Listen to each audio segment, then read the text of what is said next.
Қайырлы күн, мен сүйікті оқырмандарым, каналыма қош келдіңіздер. Сіздер мен Серікгүл Медетбайқызы. Бүгін сіздерге осындай жауқазын сумкасының тігілу әдісін көрсететін боламын. Жауқазын сумка деп жатады, құдағай сумка деп жатады. Іші андай кнопкіленген қалтасы бар. Осындай сумканың тігілу әдісін сіздерге қазір көрсететін боламын. Каналыма тіркеліп лайк басып кетіңіздер, комментарий қалдырыңыздар. Видеоның соңына дейін көріңіздер.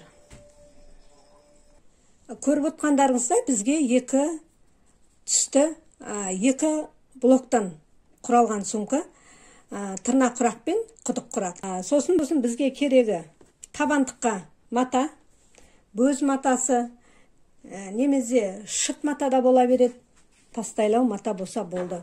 Бұның ені 15-те 15 болып келеді. Мінекей мына кейбір жерлерін мен мынандай шыт матадан да тіккен жерлерім бар. Мынандай егер маталарыңыз тастай болса, шыт матадан да жасау беруге болады. Бұл неге? Ені бірақ 15-те 15 қып аласыздар.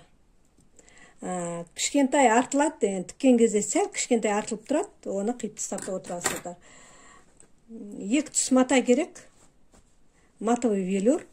Ені 3-те 3 сантиметр, ені 3 сантиметр қып ұзындығын қалауларыңызбен ала бересіздер. Бізге тағы да керегі мынандай паутина болады. Паутина осындай өрмекші тоққан сияқты жұқа болады. Мінекей қарап отырсаңыздар, өрмекші тоққандай жұқа болады, селдіреп тұрады. Бұның екі жағы да клей. Бұны жұмыс барысында бұны та көрсететін боламын. Астарына мен андай мата алдым. Астарына бұл бамбук мата, енді өздеріңіздің қалауларыңызбен кейде атлас матадан пайдаланып жатады, көбісі атлас мата пайдалануға болады, партерный атлас деген болады, қаттылау. Соны пайдалансаңыз болады, немесе әдемі шыт мата да болады. Мен енді мына жерде бамбук мата алдым. Сосын фетр керек, мынандай фетр. Менде енді қызыл цвет фетр бар, соны пайдаланам. Фетр не үшін керек екенін сіздерге көрсетіп өтемін. Мынандай айна мата керек. Мына тырна құраққа айна мата пайдаланып отырмын.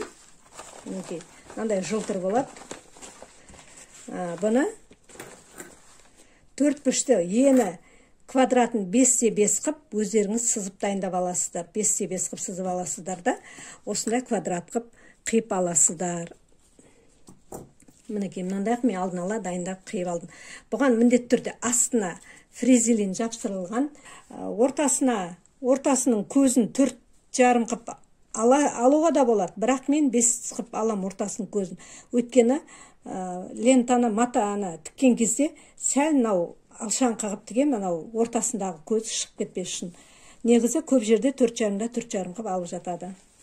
Алдымен сіздерге тырна құрақтың тігілу әдісін көрсетейін. Мен видеомды, каналымды бақылап отқан кісілер болса, тырна құрақ деген менде видео бар. Сол жерден көрулеріңізге болады. Толық көріп алуларыңызға болады. Айна матаны мінекейіңіз, мына 4 бұрышын келтіріп қойып аласыздар. Бұрышына бұрышы келу керек. Менің машинам трио машина болғандықтан сәл лапкасы жалпақ болып келеді. Сондықтан мен лапкының ортасымен тігемін. Лапкының бойымен тікпеймін. Жандай жақ машинасы барлар, о кісілер лапкының бойымен тіге беруге болады. Жаноме машиналары барлар, олар сәл лапкының ішіне сәл ғана кіргізеді, 1-2 мм ғана кіргізеді. Өйткені ол жаноме тігінде лапкасы сәл жондау болып келеді. Айналасын бір тігіп өтеміз.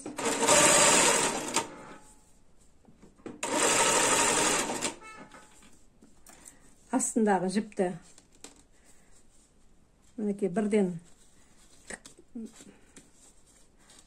жіпті бірден қимағаннан кейін наған ортасына жаймен тігіп кетіпті. Ештеңе етпес.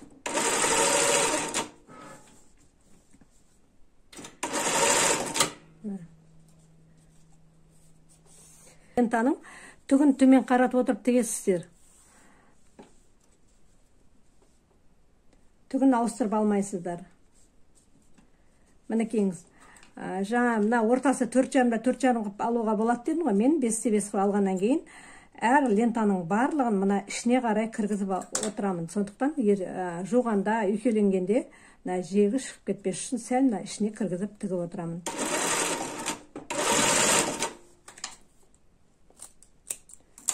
Лентаның етегін қиып отырамыз. Артқа қарай жүреміз.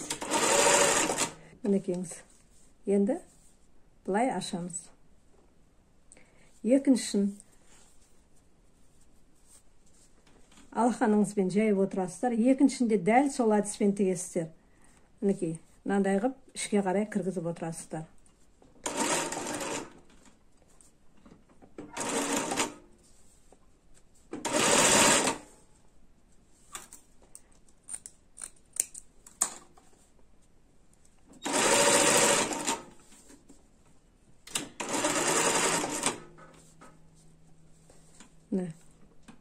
Осындай болды.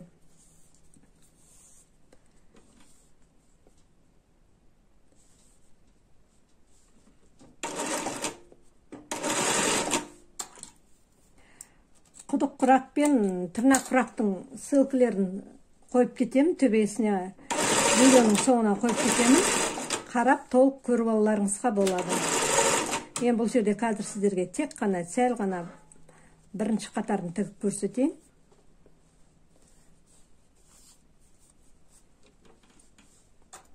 Өйткені сумка тігу көп уақыт кетеді, сондықтан көп уақыттарыңызды алмайын деп отырмын.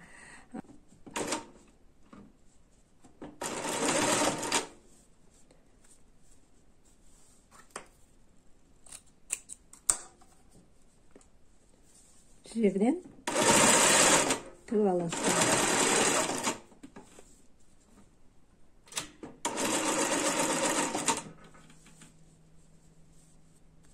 Мынандай болды.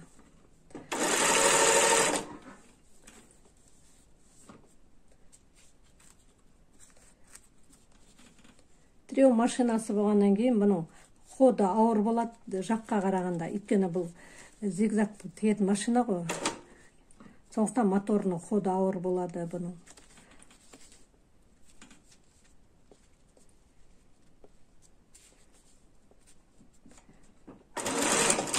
Ортасын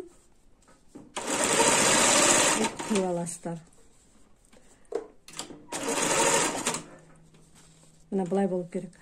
Мына былайнан тіккен кезде, мына бұрышы бар ғой, бұрышынан сәл бердек тіксеңіздер болады. Бүйтіп қақ ортасынан тігуге де болады, егер аккуратно тік алсаңыздар. Егер шамал былай қайырған кезде мына шетіне кет қалады-ау деп ойымдайтын болсаңыздар, ол кезде мына шетіне жеткізбей, арғы бетіне сәл мына бетіндегі үшбұрышына қарай жақын тігуіңізге болады. Мінекей, сол кезде қайырған кезде мына жағына көп кетеді.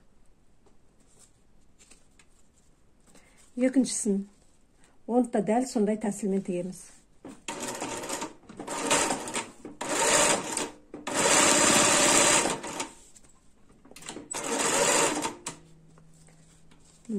Мына жерде сәл алшақ кетіп қапты, ештеңе етпейді, сәл бейтіп қайырып жібереміз.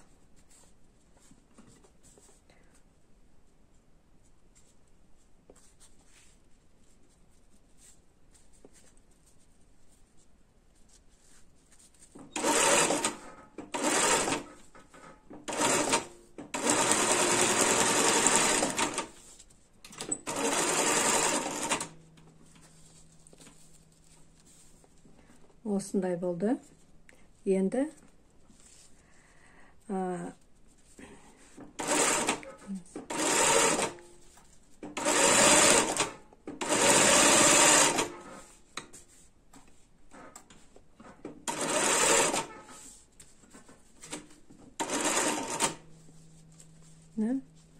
осындай болды.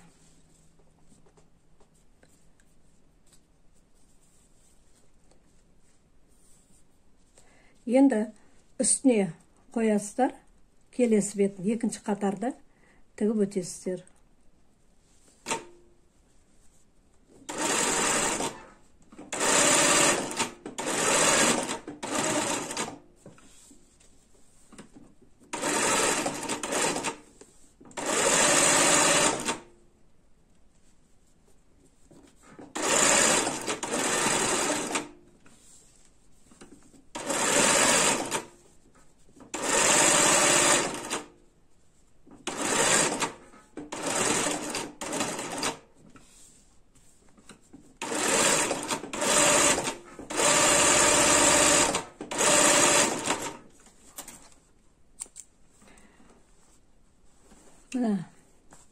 астары осындай болды.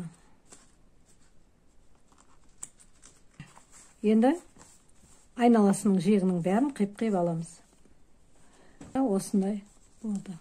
Бұған да ортасына дәл осы матаны саламыз. Айна матаны саламыз ортасына бұғанда. Бұны да бұрышына, төрт бұрышына келтіріп аласыздар. Бұны бұрышына келтіріп аласыздар.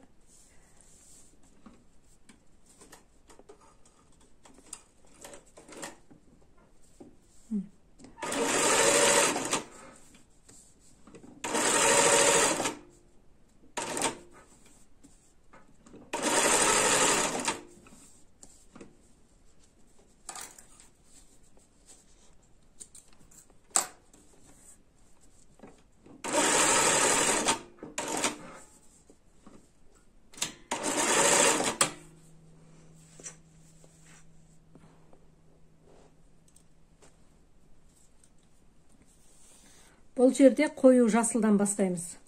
Түгін төмен қаратамыз. Ішіне қарай шамал 1-2 миллиметрдей кіргізіп отырамыз.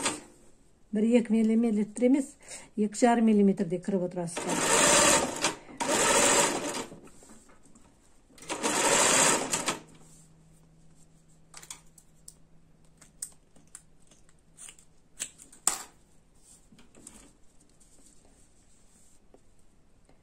Екінші қатарында сол дәл сондай тәсілмен жасайсыздар.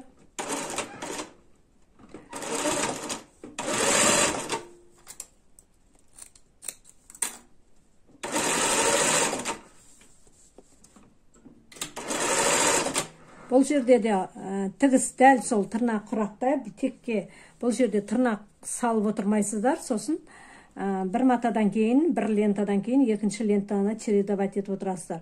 Мысалы, қазір қою жасыл салдым, бұдан кейін келесі қатар уже менде айвари цвет болады.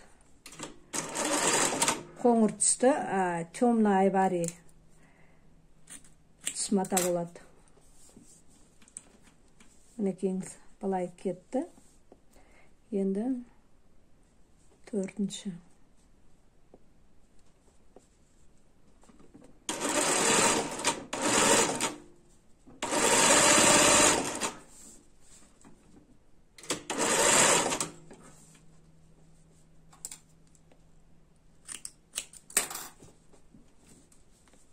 Осындай болды. Енді бұған екінші түсті матаны саламыз.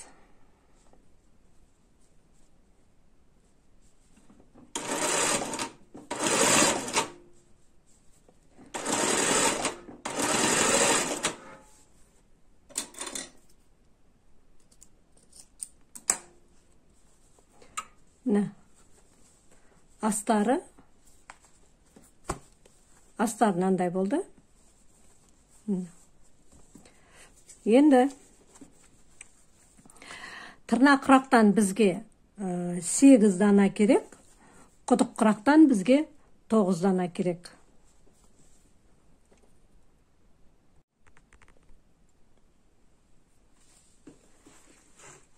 Мына блоктарды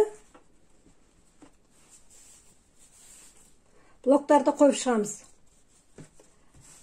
Тырнақ құрақтарды төрт-төртеуден қиғашынан қойып шығасыздар.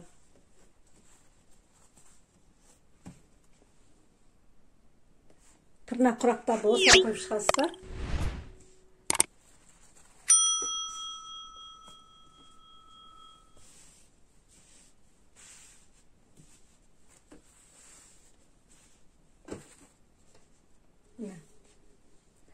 Тырнақ құрақты төрт-төртеуден қойып шықтық. Енді құдық құрақты, 9 құдық құрақты 3 қатардан қиғашынан бұнтта қойып шығасыздар.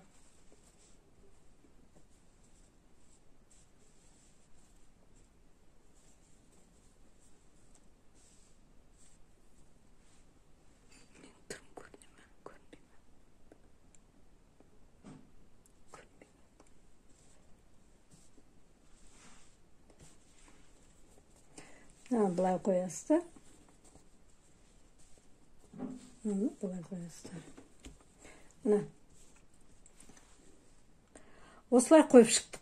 Енді біріктіріп тігеміз бұны. Мынаны былай тігесіздер. Мынаны былай. Немесе былай тігулеріңізге болады, өздеріңіздің қалауларыңызбен. Бірінші мынаған қосып тігесіздер. Мынандай тігіп аласыздар бірінші. Мінекей. Сосын мынаны қатар тігесіздер, бірін-біріне біріктіріп. Мына қатарды бірінші біріктіріп тігесіздер. Содан кейін мына үшінші қатарды біріктіріп тігесіздер. Төртінші қатарды біріктіріп тігесіздер. Содан кейін ең соңынан бесінші қатарды бірін-біріне біріктіріп тігіп аласыздар. Бұрыштарын тіккен кезде бұрыштары біріне бір сәйкес келу керек. Мынаусы біреуі үлкейіп, біреуі кішірейіп кетпеу керек. Екеуі бірдей қыл болу керек. Мінекей. Мынандай бірдей қып тігесіздер. Бұның табандығы 15-15 болды. Бұл құрақ тігілгенде екі жағынан шетінен қаншытқанмен былай бүріледі ғой, тігілген кезде мінекей қараңыздар біріліп тұр. Бұл 14-14 сантиметр беріп тұр. Сондықтан барлығы 14-14 болу керек. Кейде қатты анауды ленталарды қатты арасын кішкентай жіберсеңіздер, ол кезде 13-13 болып кетуі керек. 13-13, 13 жарым болып кетуі мүмкін. Ол ішіне қымайды, сумкаларыңыз сәл кішкентайлау болуы мүмкін, сәл-пәл. Ал енді тігуге кірісеміз. Тігіп алдым, мынандай қылып.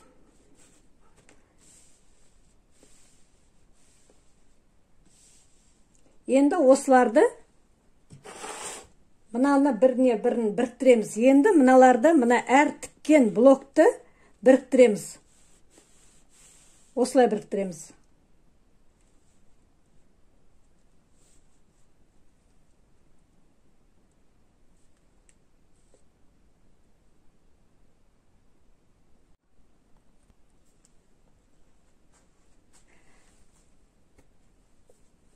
Мыналарды біріне бірін мінекей мынандай біріктіріп алдым.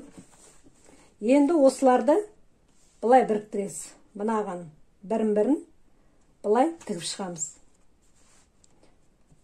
Бәрін осылай тігіп шығамыз.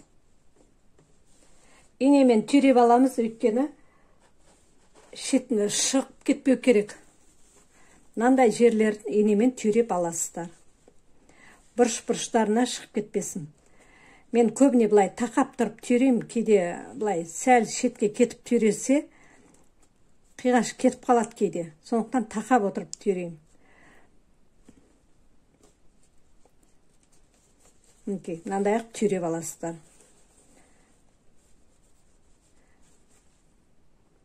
Шеттеріне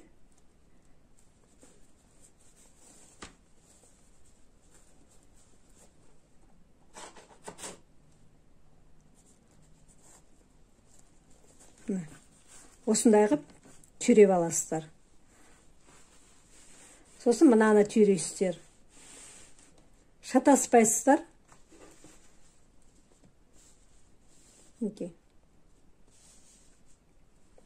Осылай түйреп тігіп шығамыз барлығын.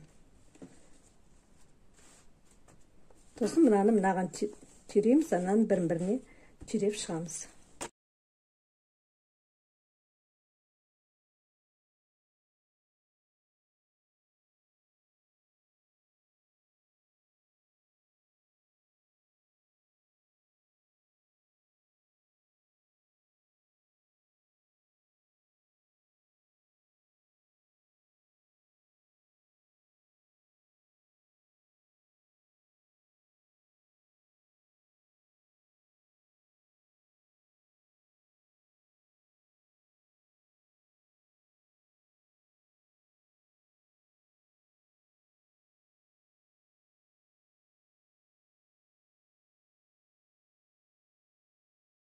Барлық бұрыштарын біріктіріп алдым. Мінекей, мынандай тіккен, қосылған ұштарының барлығы бірінің үстіне мінбеу керек. Айқасып кетпеу керек. Мынандай қып тігесіздер, көрдіңіздер ме? Жаңа иненің қадап отқан себебіміз содан. Енді дәл осының үстіне осыған фетрді қойып, фетрдің үстіне осыны қойып, фетрді сызып аламыз, дәл осындай пішін қиып аламыз. Фетрден де астарына қоятын матадан да осыдан қиып аламыз.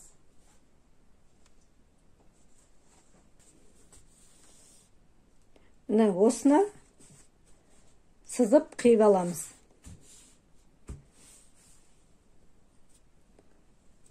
Матаны да фетрге салып өлшеп сызып алдым. Бұны да қиямыз. Бұл басқа мата, басында көрсеткенде сіздерге басқа мата еді. Мынаның цветі сәл бөлектеу. Өйткені ол мата жетпей қалды. Сондықтан басқа сәл көкшілдеу түс мата алдым. Бұл да бамбук, бірақ матасы бамбук түрі бұл да.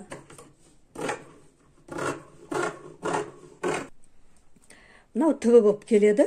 Мынау екі жаны болып келеді. Біз мына ортасында блок тұр. Осыған мына құдық құрақтың блоктарын біріктіріп қосамыз. Бұлай. Мінекей. Бұлай қосамыз. Міне, осылай қосамыз. Міне, көрдіңіздер ме? Мынау астар болып қалады. Міне, тағы бір көрсетіп өтейін. Мінекей, ортасындағы үш құдық құрақ, үш блок, ол астары түбі болып келеді. Мына екі шетіндегі екі құдық құрақты, мына ұштарын бірін-біріне бұлай айқастырып тігеміз. Міне бұлай, мынаны әкеп, мынаған тігеміз. Көрдіңіздер ме? Сол кезде мынандай болып келе шығады астары. Сосын мына екі бұрышын, бұл құдықты тағда біріне бірін біріктіріп тігеміз. Мына жерді ашық қалдырамыз. Мына екі ұшын ашық қалдырамыз. Бұл екеуі тұтқа болып қалады. Немесе өте жалпақ болады десеңіз, мына сәл мына жерде бір 5-6 сантиметр қосып жіберіп тігулеріңізге болады. Мінекей. Келесі бетінде, мына бетінде де дәл сондай жағдай жасайсыздар. Осы ортасындағы блокқа, құдық құраққа, мына екі шетін бұлай біріктіріп қосасыздар. Мынаны мынаған келтіресіздер, мінекейіңіз. Сосын мынаны бұлай тігіп өтесіздер. Осы мына екі жанындағы үш қатар, үш блок, құдық құрақ тұр ғой, үш құдық құрақ, ана бетінде де, мына бетінде де. Сол құдық құрақты бірін-біріне айқастырып тігеміз. Сол кезде сумканың астының пішіні шығады. Қазір енді соны тігісті көрсететін болам сіздерге. Енді шатаспас үшін мінекей мына блоктарды, құдық құрақтарды бірін-біріне айқастырып тігетін боламыз.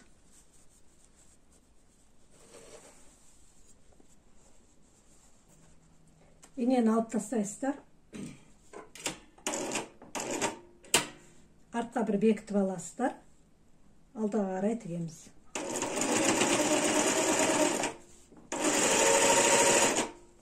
Мына шетіне келген кезде шамалы 1-2 миллиметрдей бір 0,5 немесе қалдырасыздар. Келесі тігіске мынаны айқастырған кезде мына жерге бұрышын шығару үшін.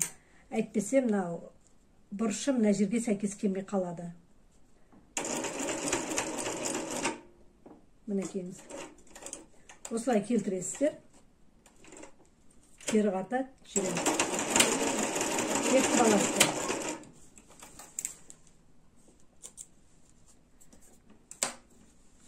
Енді мына бұрышын мынаған тігеміз. Мінекей. Осылай тігеміз. Түбі осылай шығады. Түбі осылай шығады. Енді мына екі құдықты тағы да айқастырып тігеміз. Қосып тігеміз. Біріне бірін қосамыз. Осылай тігесіздер. Мына жерге қалдыруға болады, бірақ өте мына аузы жалпақ болып кетеді десеңіздер, мына жерге дейін шамалы бір 5 сантиметрде қосуларыңызға болады. Мына жерден алуларыңызға болады. Қатты былай жақындатып жібермеңіздер, ауыз жақ кішкентай болып кетеді. Мынау тұтқа, екі тұтқа ілетін жер, мына аузы болып қалады. Сондықтан мына жерден шамалы ғана мен тігіп алуға болады. Мына бұрыштарын, мына екі жерінен қателеспейсіздер. Фетрдің бетіне паутинаны салып, оның бетіне бамбук матаны қоямыз.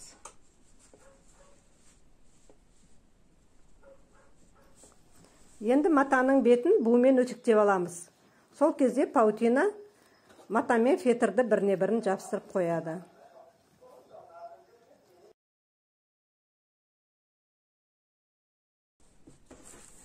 Мына жеріне былай, мінекей былай ұзыннан тұр ғой. Соның мына бір жағына, өзіңіздің тұрған жағыңыздан сол жақ бетіне осындай қалта тігеміз. Өйткені бұл сумканың ішінде қалта болған дұрыс, кейбіреулер салмауы да мүмкін, бірақ негізі мен қалта салған жөн көрем.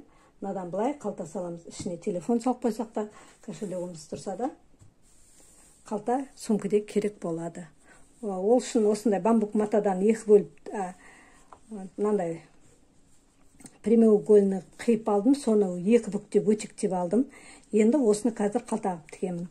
Бірінші мына шетін былай қайырып бірінші тігіп алам, мына жерінен былай. Сосын екі шетін тігеміз. Мына арасы ашық қалады. Сол кезде мынау кәдімгі қалта болып қалады. Мынандай қалта болды.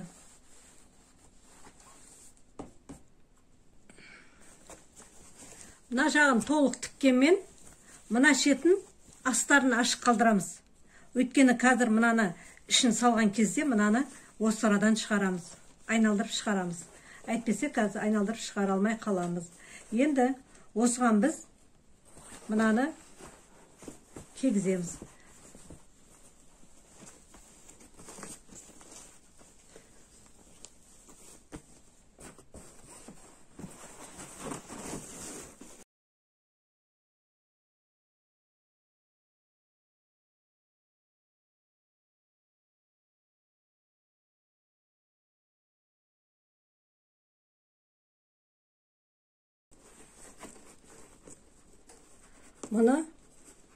Мынадан былай, барлығын, мына жердің аузының барлығын түгел тігіп өтесіздер.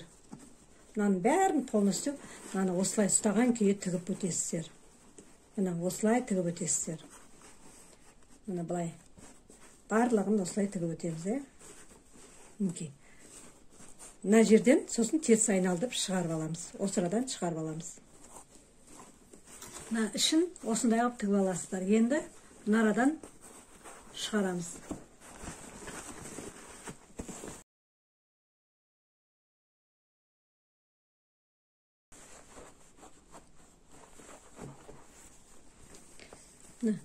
Іші осындай сумка болады. Енді мына жетін, мына бұрышын, мынаны былай тігіп аласыздар да, мынаны мына шетке дейін тігіп, мына жерді жаймен көрінбейтін инемен тігіп аласыздар.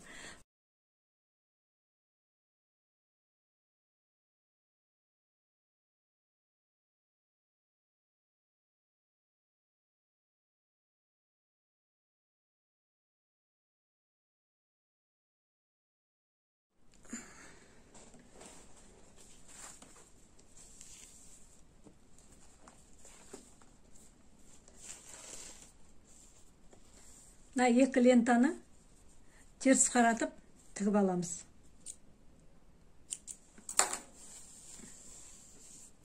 Екі жағына да өстіп тігіп аласыздар.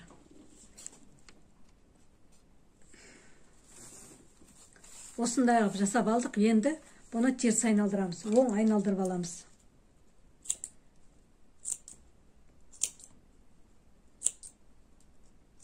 Оң айналдыру үшін мынандай шеттерін қиып аласыздар. Менде мынандай отвертка бар. Осымен айналдырамын. Мен мынаны былай тігіп алуды жөн көріп отырмын. Бет жақ бетіне мынандай қазақша ою лентаны тігуге жөн көріп отырмын. Шамалы неге сумкаге қазақи нәр беру үшін. Солай жасап тігіп алсаңыздар да болады.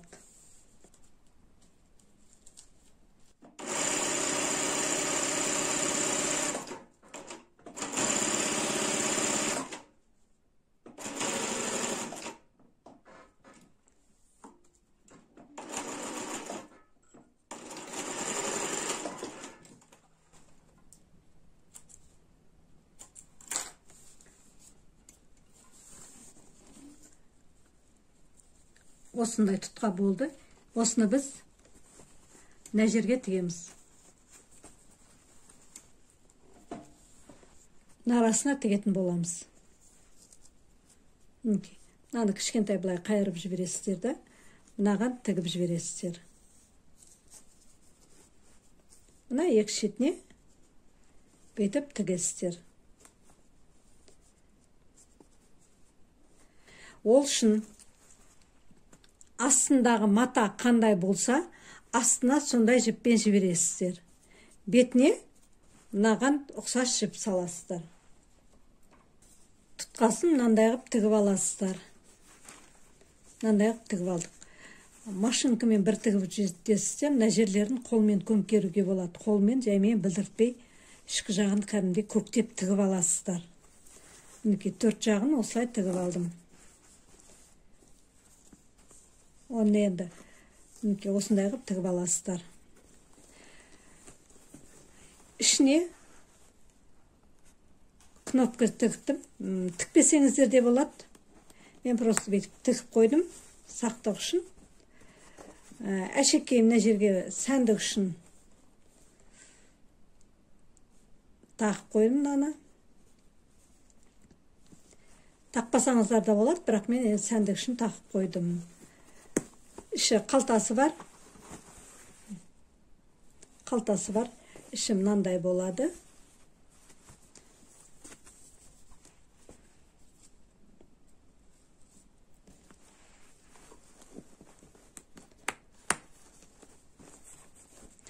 Осындай қып сумка тігіп алсаңыздар болады. Қазақи нақыштағы құрақтан тігілген сумка. Бұндай сумканы құдағайларыңызға, сыйлыққа берулеріңізге болады, немесе өздеріңіздің аналарыңызға, құрбы-құрдастарыңызға, немесе өзіңізге сыйлыққа беруіңізге болады. Бұны осындай сумканы тігіп сатсаңыздар да болады. Тұтқасы мінекей қазақи оюмен мынандай қып тігіп алдым. Енді осындай сумканы мінекейіңіз. Осындай сумканы тігіп, сатып, пайда табуларыңызға да болады. Видео ұнаса лайк басып, комментарий қалдырыңыздар. Әрине тіркеліңіздер. Сіздермен бірге болған Серікгүл Медетбайқызы. Келесі видеоға дейін қош сау болыңыздар.